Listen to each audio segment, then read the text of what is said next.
Hello, I am super excited to be speaking to leaders who are spearheading change initiatives in their respective communities. Ubuntu, what a theme! By putting this together, Do has shown that we can come together to take action for sustainable development. Thank you, Do. I am confident that Nigeria and Africa will feel the impact of this.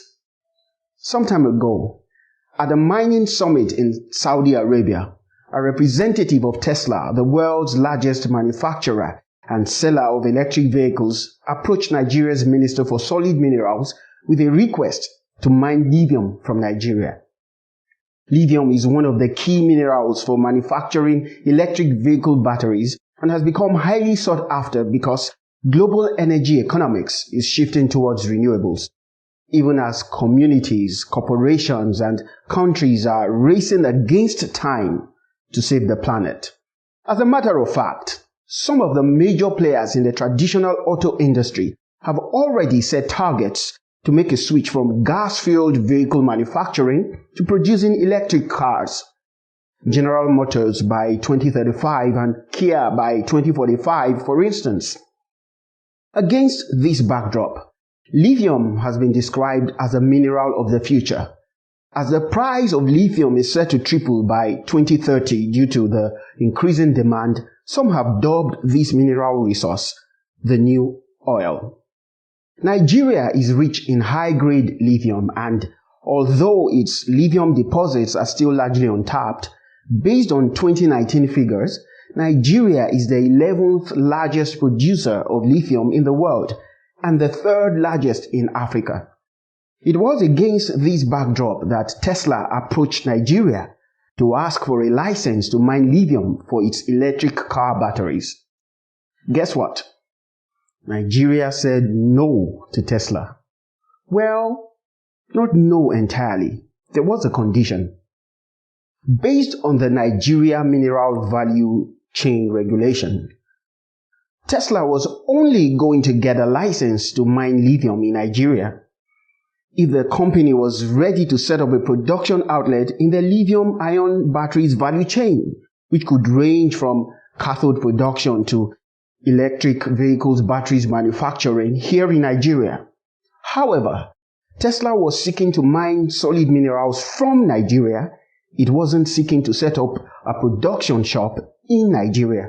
As such, no deal was negotiated. This decision by the Nigerian government was severely criticized, even by some reputable analysts, because it deprived Nigeria of urgently needed foreign exchange. In 2022, when this encounter with Tesla was revealed, Nigeria was dealing with over $2 billion worth of revenue shortfall due to oil theft. To many, Tesla's offer would have provided some respite. However, others saw this decision as a long-awaited realization by Nigeria, a country that derives 80% of its revenue from oil rent, that it was unsustainable to remain a rentier economy. What is a rentier economy? A rentier economy is one that derives most or all of its revenue from licensing or renting its natural resources to foreign countries or corporations. This penchant to live on rent as against value-added production breeds national laziness and results in the underdevelopment of critical sectors. Rentier states have often been diagnosed with this phenomenon known as Dutch disease, a condition in which countries tend to depend excessively on the natural resource sectors of the economy to the neglect of other sectors, especially the real sector.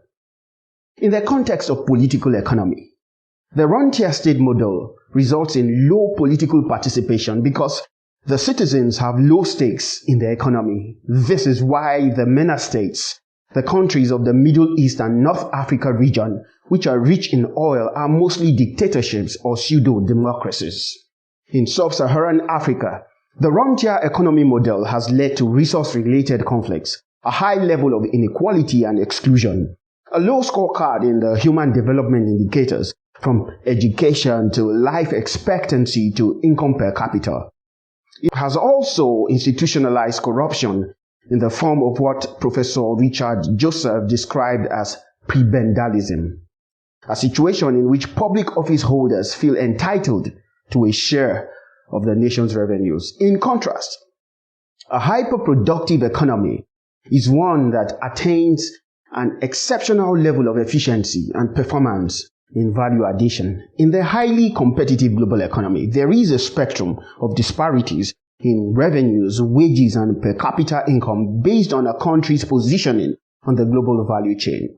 Across this spectrum, the Rentier economies tend to post lower average wages and revenues compared to the productive economies. At Remake Africa, we call this spectrum the 4 Ds of value in the Global Shakara Index. You heard me right. The Global Shakara Index. This is how we describe the relative weight or nuisance value that a country, continent, or region brings to the negotiation table in international trade. These 4 Ds of the global value chain are the designers, the developers, the device couplers, and the dirt diggers. Now, let's test how this works. Take a look at your mobile phone, for instance. It was likely designed in the United States. The microprocessor chip was likely developed in South Korea. Different parts of the device were likely coupled in China, while the natural resources, cobalt and coltan, were likely dug from dirt by miners in Congo DRC. Which of these 4 will get the least pay? The designer, the developer, the device coupler, or the dirt digger? I leave that to you to ponder on.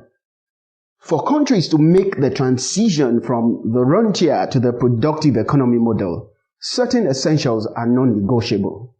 These include visionary, value-based, and decisive leadership, systematic planning, political will or the power of policy execution, institutional and bureaucratic reforms, agile governance structures driven by subnational competitiveness, investment in human capital development with focus on innovation, investment in data mining as a 5th factor of production, a linkage between knowledge and industry, an enabling environment for the private sector, and a capacity to renegotiate the international economic order.